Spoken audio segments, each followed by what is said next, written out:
We have noticed that when people speak ill of Norman Baker, that sometimes they get scratched.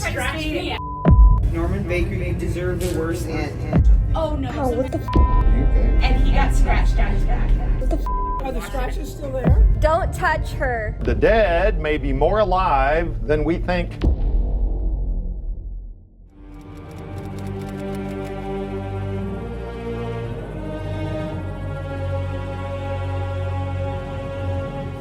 Hi guys, look. Guys, we're going to the Crescent Hotel, the most haunted hotel in America. So Eureka Springs has a very interesting energy. Even the locals are like, Eureka Springs, I don't know what it is, but there's some weird energy here. Hi, welcome to Eureka Springs. My name is Danny Watson. There is a crazy energy here. I'm not sure exactly what it is.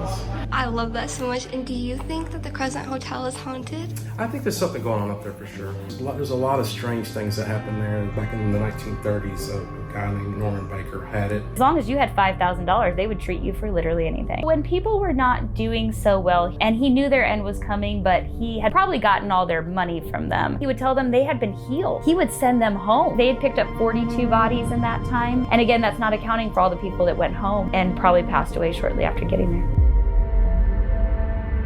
Now it's one of the most haunted hotels in America. And tonight, we're gonna explore it together. And he was a charlatan. He was all a hoax, but a lot of people had tragic ends there. Probably got something going on in there. So. All right, well, thank you so much. Yeah. And yeah, check out his book, everyone. Really awesome, and I really appreciate your time. Sure, no problem. Thank you so much. So yeah, we're going to the Crescent Hotel tonight, the most haunted hotel in America. I always have considered myself, I don't want to say an empath because I don't want to get made fun of, but but I swear, like, I pick up people's energies very easily. We'll see what happens tonight.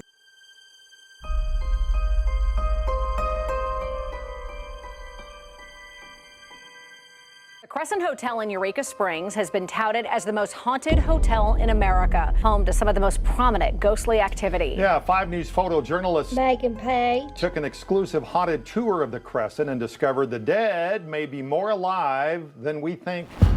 And so it begins. We gonna catch some ghosts tonight, yeah, yeah.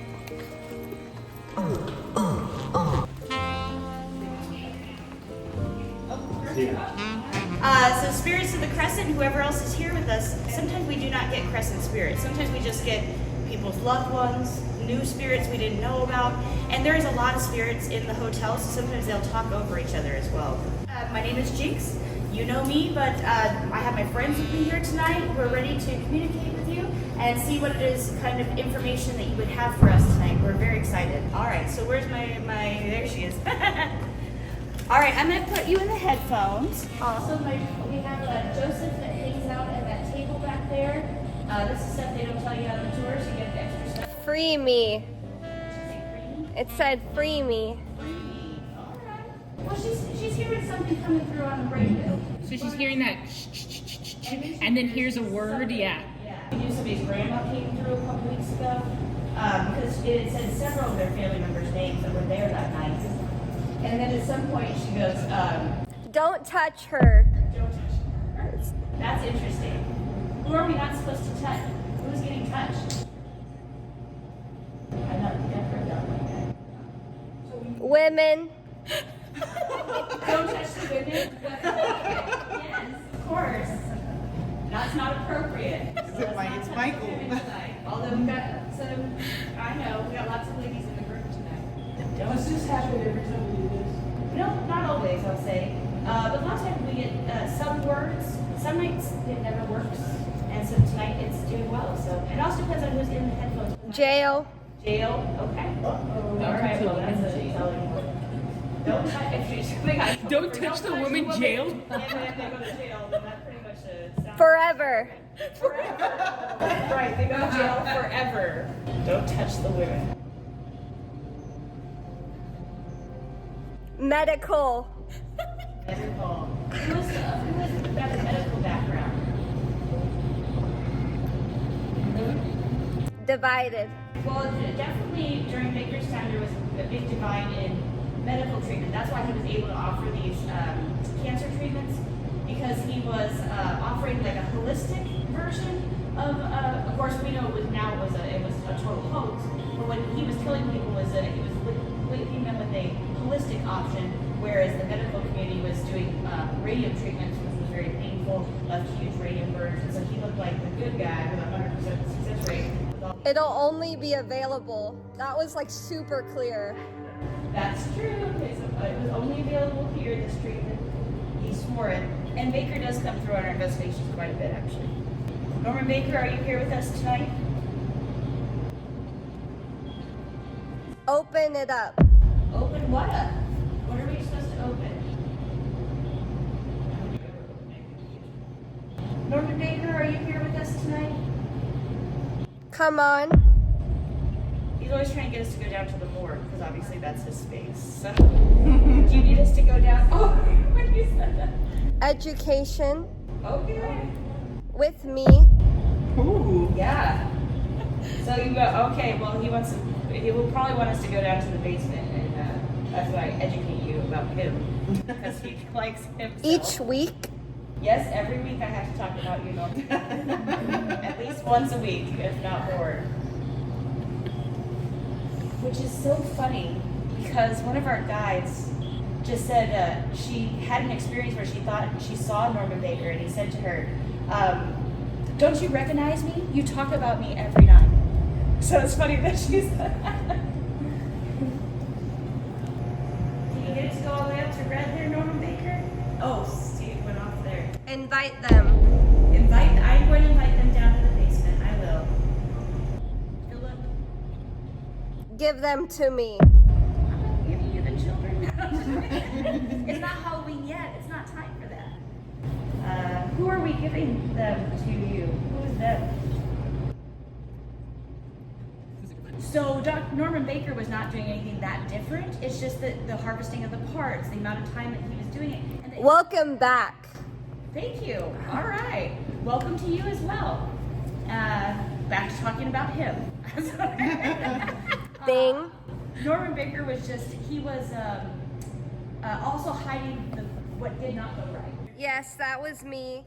Why are we coming through tonight? Famous. Because you want to be famous? You want at least your story told? What information do you have for us tonight? You know I did. You know you did. I know you did what? Good.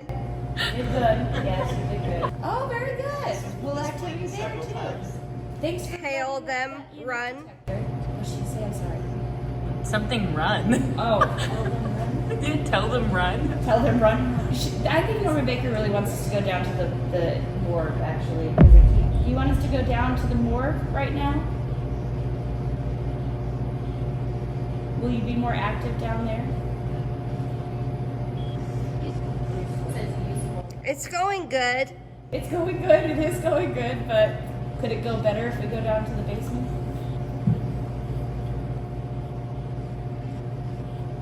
I feel like there's probably there's two spirits here right now, so one of them wants us to stay here. Last thing.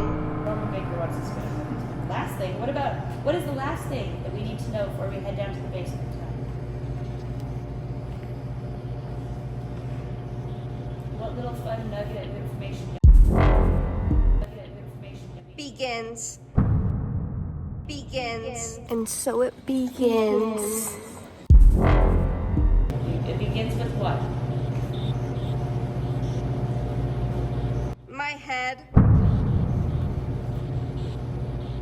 We don't have anybody's head in the basement. I guarantee you all that.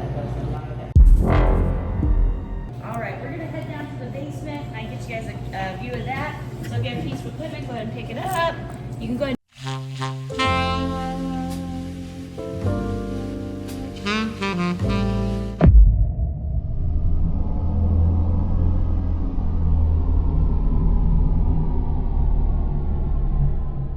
The way we're going to use our EMF detectors down here is we're going to put them on the floor so it's a stable amount of electricity. But by the time Norman Baker got here, they'd already moved the kitchen up one floor and put modern appliances in it, and he's using it for the bodies. He's doing his autopsies right where we're standing. That is the original drain that he put in. And Down this hallway to the left-hand side is what we call the parts room. That's where we keep all the parts. Now, we found them in 2019 and buried in the backyard. I think these are formula number 5. I know the only one I know for sure is that red bottle has magnesium in it because the magnesium turns the glass red over time. It's a chemical reaction. So you guys are welcome. These are our trigger items to look through all the cases and see all the cool things that are in here. And then when you guys are all ready, come back over to the autopsy area and then we'll start our investigation.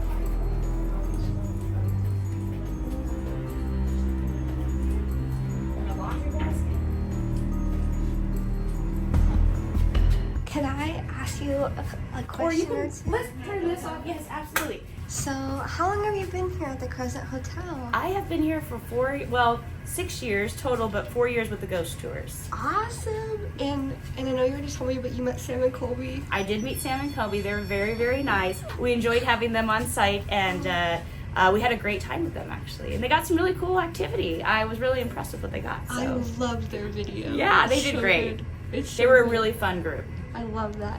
Yeah. What's like one ghost story that you have from the Crescent Hotel? My favorite one is because it was undeniable, okay? So we do something in the wintertime called the paranormal lockdown. Paranormal lockdown is one time during the year we have no guests in the hotel, we shut off all the lights, and we paranormal investigate for like 6 hours, right?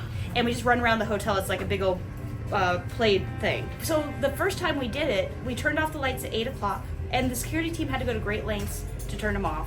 And about 1 o'clock in the morning, the front porch lights went on. And I very quickly dismissed it because I was like, you know, I'm sure it was a switch or somebody was on a timer, you know, something. I'm pretty good at this stuff now. So the head of security pulls me aside and he said, no, let me tell you how weird that was. To turn that light back off, I had to go through a locked door, open a metal cabinet, and flip a breaker switch. And there's no way that breaker switch turned itself on all by itself. So that's my favorite story because there's no way that security guard was messing with me because that's not how his brain works. I love that. Thank you so much. You're welcome. Appreciate you. All right, so we'll put on all our equipment here. We got our one of our REM pods here. We can maybe put one of the REM pods or the EMF detectors in there, in the ice box maybe. And do I have any more volunteers for the headphones? Yeah, you want to try? All right. Larry, when he first came out here 14 years ago, thought he was going to be the next Zach Baggins. So he had his hand in the drain. Bad-mouthing Norman Baker in a way that was, I mean, make everybody blush in the room. It was pretty bad. And that's kind of my kind of jam. Yeah, and he got scratched down his back. And he spent the last, the next 13 years trying to repair his relationship with Norman Baker. One of our other guides, Ollie, does not seem to get it. So he says, you know, very off-color things about Norman Baker. He will have things happen to him and he'll tell me, I'll be like, oh, that's so cool. He's like, it didn't feel cool, okay? It didn't feel cool at the time at all. Things like getting squeezed so hard, not like a hug, like that you can't breathe, being touched or tapped or having his hat knocked off. Things like that always happen to him. And he's like, why me? I'm like, because you still badmouth Norman Baker on your tour every night. But I don't think it's probably a good idea. What are you doing? We're just having a conversation about the hotel. That's what we're going to do. I want to give you guys a little information, though, about attachment. I'm meaning the spirit either attaches itself to you or follows you home or something like that, right? Hey, listen, these are real things. Okay. I would tell you that it has happened to me. If you feel like something may attach to you or you have an attachment, the most important thing to remember is it's all about intention. So as long as you believe that whatever you're doing is helping you, whether it is saying your favorite prayer or seeing white light all over your body that's protecting you, whatever it is that you feel comfortable doing is most important that you believe it works. If something does follow you home, we do not pay ransom for our ghosts. If you insult Norman Baker, will it cause him to do more things or less things? So if you say like Norman Baker was a charlatan, more negative. So usually when I try to say I'm trying to stay on the line of like being neutral because I gotta work here quite a bit and I don't need that trouble. Norman Baker, you deserve the worst and oh no. Oh, what the f***? Are you okay?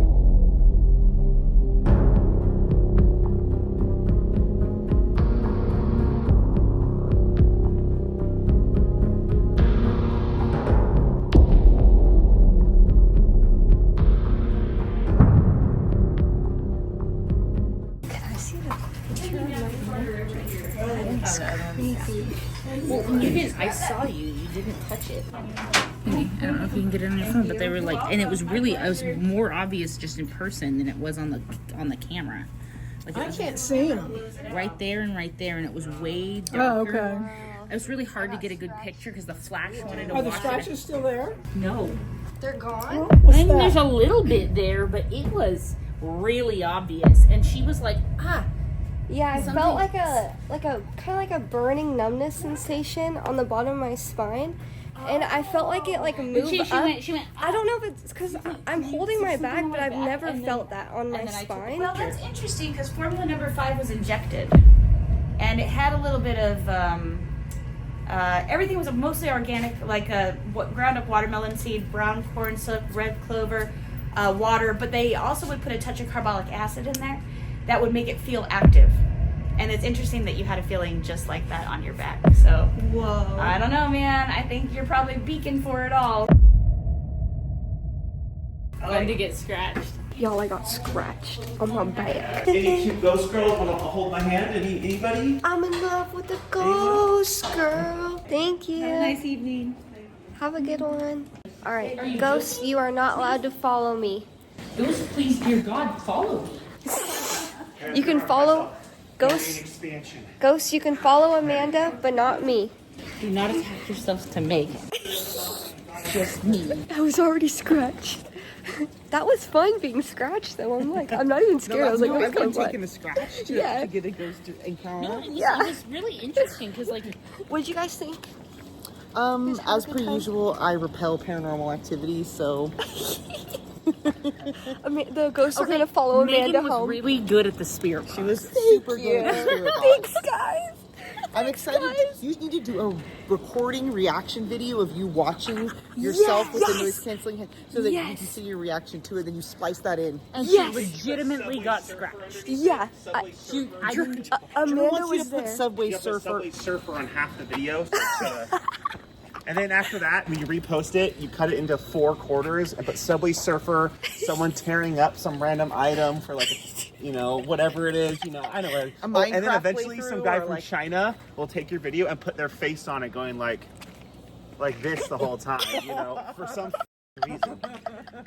I just want. Yeah. There was nothing. It was a plain metal sheet of a wall, and then there was a piece of furniture that stopped you from backing up to it that was about this wide. You were floating about this far out from a plain metal wall, so there was nothing for you to scratch. Because I was immediately, Amanda was like, "What'd she scratch herself on?" And did you see me grab my back? I was like, ow. And then you were like, Yeah. "Is there something?" Yeah, I was like, is there And you something couldn't on my quite back? reach the spot, so it wasn't like you scratched yourself. You were like, And I was feeling it on my spine. I was like, there's yeah, something you were weird. like, but you couldn't scratch it with your nails because you were like, it was like the backs of your fingers were rubbing the spot. I took a picture almost immediately, and I immediately looked for something that you scratch yourself on. So that's what was weird.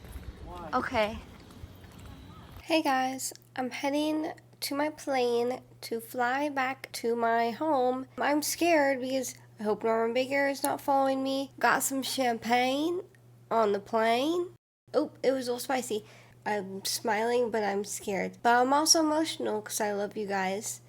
And I really appreciate y'all's support. Oh my gosh, my eyes are watering. And I love you guys. Heart emojis. Oh, cheers.